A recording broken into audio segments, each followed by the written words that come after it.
കടമുറ്റത്ത് കത്തനാരും അപ്പോൾ ചാത്തന്മാരെ ഉപാസിച്ചിരുന്നു. അവനൊക്കെ മലയരന്മാരുടെ രഹസ്യമായിട്ടുള്ള മാന്ത്രികവിദ്യകൾ ഉപയോഗിച്ച് എന്നെ പോലുള്ള ആൾക്കാരെ വെച്ചിട്ടാണ് എല്ലാം ചെയ്തത്. കാരണം എൻ്റെ ഹീലിംഗ് റൂം എന്ന് പറഞ്ഞാൽ അവിടെ വളരെ ശക്തരായിട്ടുള്ള മാലാഖമാരും വലിയ വലിയ ഗുരുക്കന്മാരെയും അവിടെ ആവാഹിച്ച് വെച്ചിട്ടുണ്ട്. ചാത്തൻ എന്ന് പറയുന്ന ഒരു വിശേഷത്തെ നേരിട്ട് ഒരു അനുഭവമാണ് ഞാൻ പറയുന്നത്. ട്രാൻസിലേക്ക് പോയ വ്യക്തി പിന്നീട് ആ വ്യക്തിയുടെ രൂപത്തിലോ ഭാവത്തിലോ അല്ല എന്നോട് സംസാരിച്ചു. എന്നോട് പറഞ്ഞു, നീ എന്നെ എടുത്തു വെച്ചാൽ നിന്നെ ഇപ്പോൾ ഉള്ളേക്കാളും 100 ഇരട്ടി ശക്തനാക്കാം. ചാത്തനായിരുന്നു. ചാത്തനാണ്. അപ്പൊ ഇയാളിലൂടെ ഈ ചാത്തൻ പറയുന്നതെന്ന് വെച്ചാൽ നൂറ്റാണ്ടുകൾക്ക് മുമ്പ് വേറെ ശരീരത്തിൽ നിന്ന് നീ തന്നെ എന്നെ പുറത്താക്കിയിട്ടുണ്ട്. വിനോദ് സാർ നമസ്കാരം. നമസ്കാരം. സാറിൻ്റെ പ്രൊഫൈലിനെ കുറിച്ച് ഞാൻ അറിഞ്ഞപ്പം ഏറ്റവും കൂടുതൽ എന്നെ ഇൻട്രസ്റ്റിംഗ് ആക്കിയ ഒരു കാര്യം എന്ന് വെച്ച് കഴിഞ്ഞാൽ സാറ് എല്ലാ ആളുകളെയും കൈകാര്യം ചെയ്യുന്നുണ്ട് എന്നാണ്. അതായത് അങ്ങനെ ചെയ്യുന്ന ആളുകൾ വളരെ ചുരുക്കമാണ്. കാരണം ചില ആളുകൾക്ക്, അതായത് പൊസഷൻ കേസുകളായിട്ടൊക്കെ വരുന്ന ആളുകളൊക്കെ ആണെങ്കിൽ പലപ്പോഴും പല ആളുകളും എടുക്കാറില്ല, അവരെ അകറ്റി നിർത്താനാണുള്ളത്.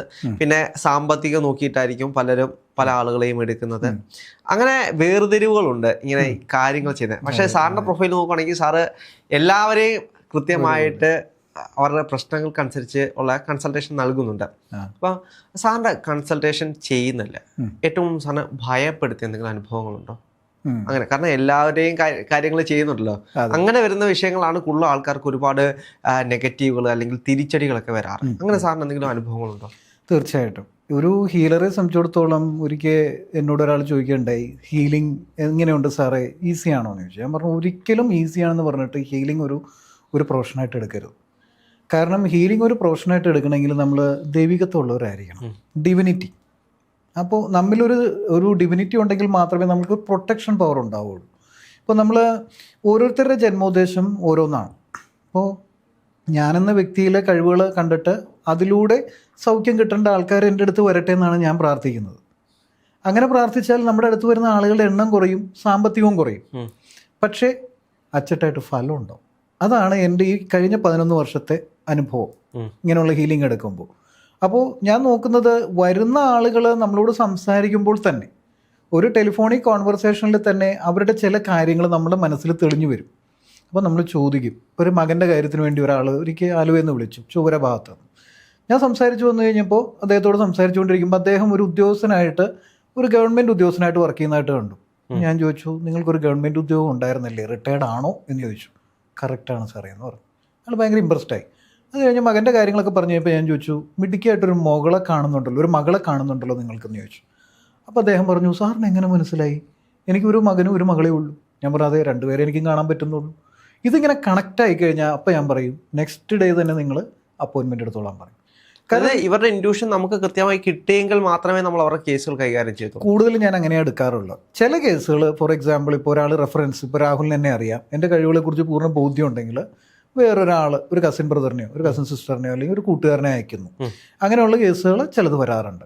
പക്ഷേ നമ്മളുടെ പ്രാർത്ഥന യൂണിവേഴ്സിനോട് പറയുന്നത്, നമ്മിലൂടെ അവർക്ക് സൗഖ്യം കിട്ടുകൊണ്ടവർ മാത്രം വന്നാൽ മതി എന്ന് പറഞ്ഞാൽ അങ്ങനെ സംഭവിക്കുള്ളൂ. അപ്പം എല്ലാവർക്കും ഈ സൗഖ്യം കിട്ടില്ല. അത് ഇപ്പോൾ സാറിൻ്റെ ആ ഒരു സർക്കിളിലേക്ക് കടന്നു വരാൻ യോഗ്യരായിട്ടുള്ളവർക്ക് മാത്രമേ. അതാണ് ആ യോഗ്യത. ആ പദമാണ് ഇതിനകത്ത് ഏറ്റവും കൂടുതൽ നമുക്ക് അനുയോജ്യം എന്ന് പറയാം. കാരണം എൻ്റെ ഹീലിംഗ് റൂം എന്ന് പറഞ്ഞാൽ അവിടെ വളരെ ശക്തരായിട്ടുള്ള മാലാഖമാരും വലിയ വലിയ ഗുരുക്കന്മാരെയും അവിടെ ആവാഹിച്ച് വെച്ചിട്ടുണ്ട്. അപ്പോൾ കർമ്മഫലം കൊണ്ട് ചിലപ്പോൾ കുറേ നാൾ അനുഭവിച്ചായിരിക്കും ഒരു വ്യക്തി. പക്ഷേ നമ്മിലൂടെ, നമ്മുടെ ഗുരുക്കന്മാരുടെ ശക്തിയിലൂടെ ഒക്കെ തന്നെ അവർക്ക് സൗഖ്യം വരണമെന്ന് അവർക്ക് യോഗ്യത ഉണ്ടെങ്കിൽ അവരവിടെ കാലുകുത്തും. മനസ്സിലായോ? ഇപ്പോൾ ഇന്നലെ ലഹരിക്ക് അടിമയായിക്കൊണ്ടിരിക്കുന്ന ഒരു 17 വയസ്സുള്ള പയ്യനാണ് എൻ്റെ അടുത്ത് വന്നത്. അവൻ്റെ ഫാദറിനോടും മദറിനോടും ഞാൻ വരാൻ പറഞ്ഞു.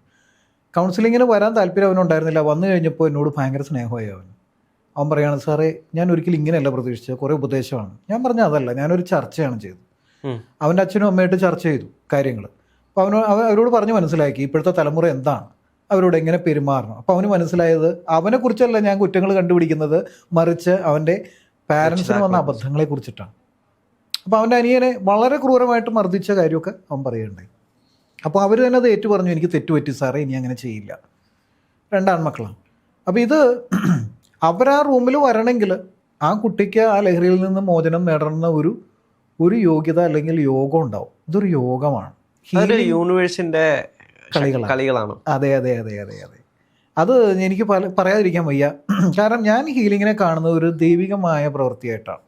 ഞാനൊരു ശരിക്കും പറഞ്ഞ ഒരു പ്രീസ്റ്റ് ആവണമെന്ന് വിചാരിച്ചൊരു വ്യക്തിയാണ്. പക്ഷെ അത് വേണ്ട എന്ന് വെക്കാൻ കാരണം പൊളിറ്റിക്സാണ്.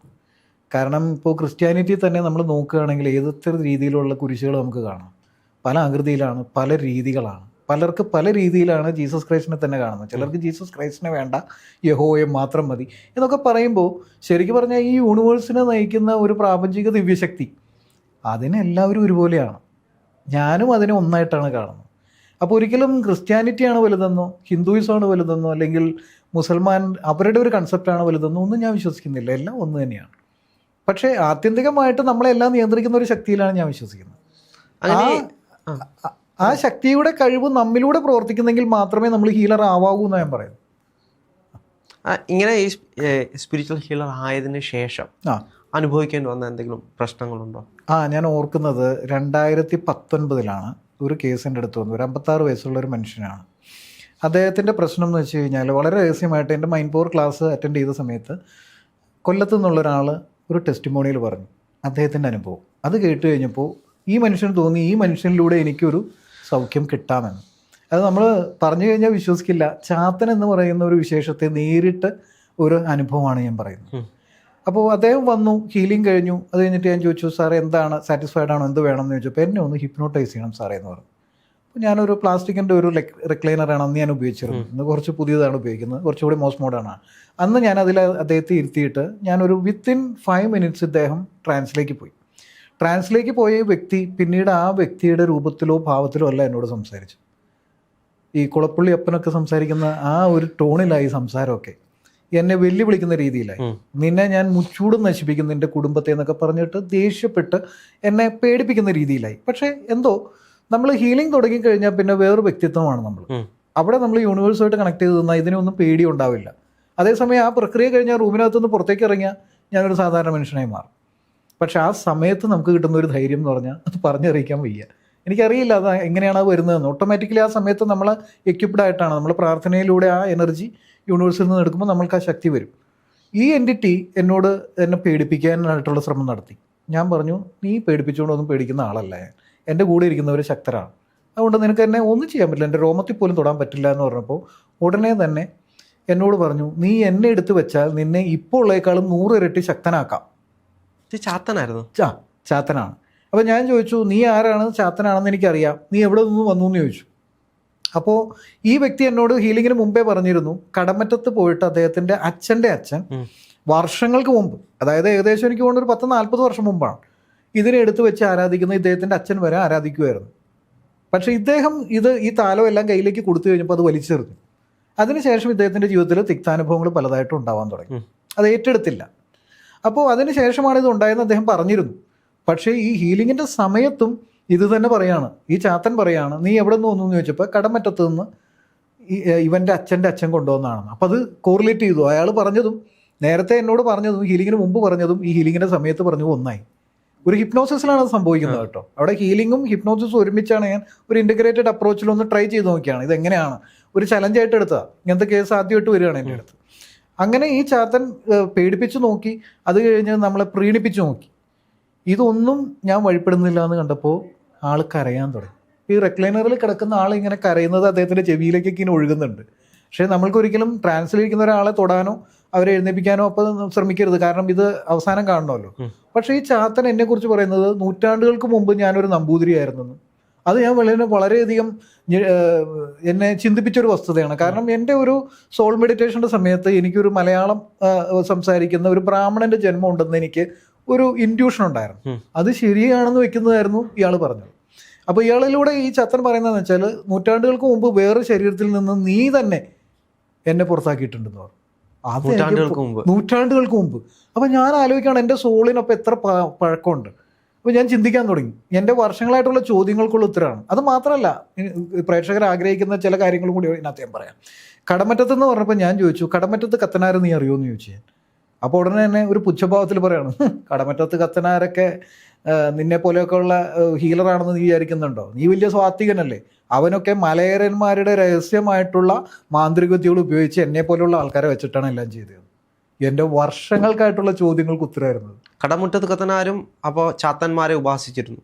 മലയറിയന്മാരുടെ രീതിയാണെന്നാണ് എന്നോട് ചാത്തൻ പറഞ്ഞത്. കാരണം ഇത് ഞാൻ ഒരിക്കൽ ഒരു വളരെ ഇതിലൊക്കെ നോളജ് ഉള്ള ഒരു തന്ത്രിയോട് ഞാൻ ചോദിച്ചപ്പോൾ അദ്ദേഹം പറഞ്ഞത് കടമറ്റത്ത് കത്തനാർ ശരിക്കും പറഞ്ഞാൽ ക്രിസ്ത്യാനിറ്റിയുടെ ഒരു രീതിയിലല്ല ചെയ്തത്, താമസികമായ ഉപാസനകളിലൂടെ ഇത് ചെയ്യാമല്ലോ, അങ്ങനെയാണ് ചെയ്തതെന്ന് പറഞ്ഞപ്പോൾ അതിനെ സ്വാധീകരിക്കുന്നതായിരുന്നു ഈ ചാത്തൻ എന്നോട് പറഞ്ഞത്.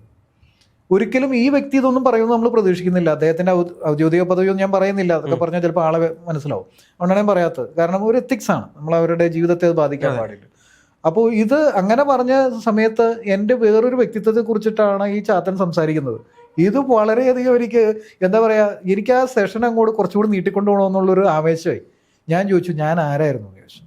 അപ്പോൾ ഈ ചാത്തൻ പറയുന്നത്, ഒന്ന്, നീ നൂറ്റാണ്ടുകൾക്ക് മുമ്പ് ഒരു ശരീരത്തിൽ നിന്ന് എന്നെ തന്നെ ഉച്ചാടനം ചെയ്തിട്ടുണ്ട്. എന്നാൽ ഈ പരകായ പ്രവേശം പോലെ ഈ ചാത്തൻ ഇയാളിലൂടെ പ്രവർത്തിക്കാൻ തുടങ്ങിയപ്പോൾ ഒരു ഇംഗ്ലീഷ് വാക്ക് പോലും പറഞ്ഞിട്ടില്ല. അല്ല, ഇംഗ്ലീഷ് പറയുന്ന ഒരാളായിരുന്നു. 47, അയാൾക്ക് ഇംഗ്ലീഷൊക്കെ അറിയാവുന്ന ആളാണ്.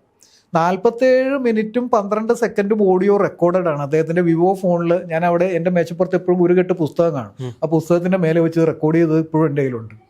ആരെങ്കിലും പറഞ്ഞാൽ വിശ്വസിച്ചില്ലെങ്കിൽ ഞാൻ കേൾപ്പിച്ചു കൊടുക്കും. അപ്പോൾ ഇത് കേൾക്കുന്നവർക്ക് വളരെ എന്താ പറയുക താല്പര്യം തോന്നാം, ഇത് നോണ പറയുന്നതാണോ ഇയാളെന്ന്. എനിക്ക് നോണ പറഞ്ഞിട്ടൊന്നും നേടാനില്ല.